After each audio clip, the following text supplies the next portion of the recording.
বনলতায় আপনাদের স্বাগত। আজ আবার কথা বলবো বাগান বিলাস নিয়ে। আমরা যখন কারোর বাড়িতে, নার্সারিতে বা বিভিন্ন ফ্লাওয়ার শোয়ে বা সোশ্যাল মিডিয়ায় সুন্দর সুন্দর ঝাঁকড়া ওয়েলসেপ্ট বোগেনভিলিয়া দেখি, তখন আমাদেরও মনে হয় যে নিজের বাগানেও যদি এরকম একটা গাছ থাকতো। নার্সারিতে এরকম গাছ কিনতে গেলে দাম তো অনেক বেশি পড়েই যায়, তেমনি এরকম একটা গাছ বানানোর যে ক্রেডিট, সেটা আমরা নিজেদের দিতে পারি না। তবে আমরা নার্সারি থেকে যেমন দেখছেন এই রকম সাইজের গাছ আমরা কিনে আনি, যেটার দামও অনেক কম, আর চারা কিনে এনে তাকে বড় করা ও নিজের মনের মতো শেপ দেওয়ার অনুভূতিটাই কিন্তু আলাদা হয়ে যায়। বাগান বিলাস মাটিতে বসানো আলাদা কথা, আমি বলছি কিন্তু টবে বসানো গাছেদের কথা, যাদের একটু শেপ না দিলে মোটেই ভালো লাগে না। বাগান বিলাসের কিছু ভ্যারাইটি আছে যেগুলো নিজে থেকেই ভালো শেপ নিয়ে নেয় ও নিজেকে একটা নির্দিষ্ট পরিসরের মধ্যে সীমাবদ্ধ রাখে, সেগুলোর ব্যাপার আলাদা। আজ আমি আমার বাগানে থাকা দুটো ছোট গাছের শেপ দেওয়ার জন্য কি করব সেটা আপনাদের দেখাবো।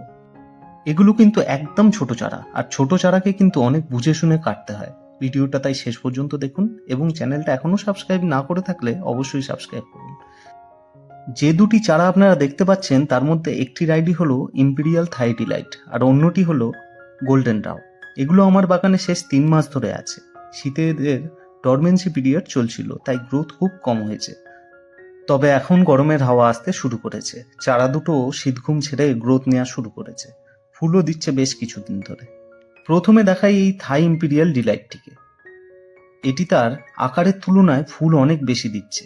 ফুল যদি এত হয়, তাও আবার এত ছোট গাছে, তাহলে গাছের স্টেম তথা ব্রাঞ্চের গ্রোথ কি করে হবে?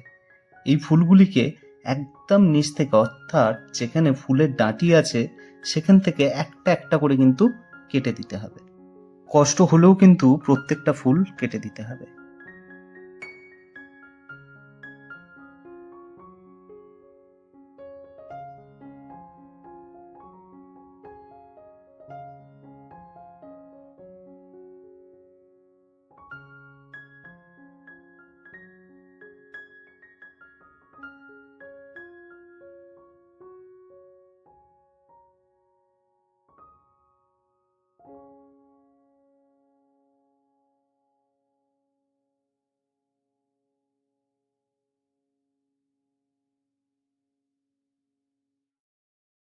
প্রত্যেকটা ফুল বেছে বেছে কেটে দেওয়ার পর এবার পড়ে থাকবে এই কচি কচি ডালগুলি।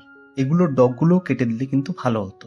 তবে এই ডালগুলি এতটাই কচি যে এই সময় যদি আমি এটা একটা সফট প্রুনিং দিই, অর্থাৎ ডগগুলো যদি কেটে দিই, সেক্ষেত্রে কিন্তু বাকি অংশটা থেকে শুকিয়ে যেতে পারে।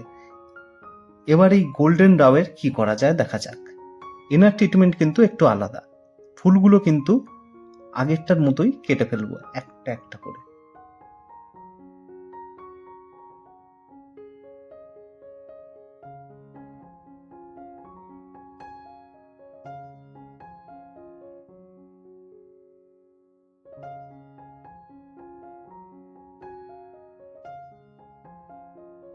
আগের ইম্পেরিয়াল থাইডিলাইটটার ক্ষেত্রে যেটা আপনারা দেখেছিলেন যে ওর অনেকগুলো ব্রাঞ্চ ছিল, কিন্তু এর ক্ষেত্রে তেমন নয়।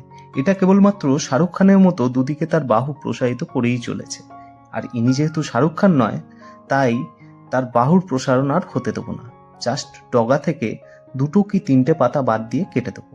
এর ফলে পড়ে থাকা পাতাগুলোর গোড়া থেকে নতুন ডাল আসতে শুরু করবে, পরে গাছ ঝাঁকড়া হবে।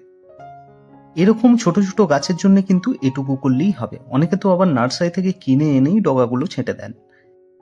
আমরা যেমন সফট প্রুনিং বলি, এটাকে আপনারা সফটেস্ট প্রুনিংও বলতে পারেন। কাটা জায়গায় ফাঙ্গিসাইড লাগাতে হবে, কাটার বা কাঁচি স্যানিটাইজ করতে হবে, এই ব্যাপারগুলো তো আপনারা জানেনই। তবে বর্ষায় ও প্রচণ্ড গরম বাদে সারা বছরই কিন্তু এরকম প্রুনিং করা যায়। এবার বলুন, ভিডিওটা কেমন লাগলো? ভালো লাগলে কমেন্টে জানান, লাইক করুন, আর হ্যাঁ, বনলতাকে সাবস্ক্রাইব করেছেন তো? না করে থাকলে অবশ্যই করুন। ধন্যবাদ।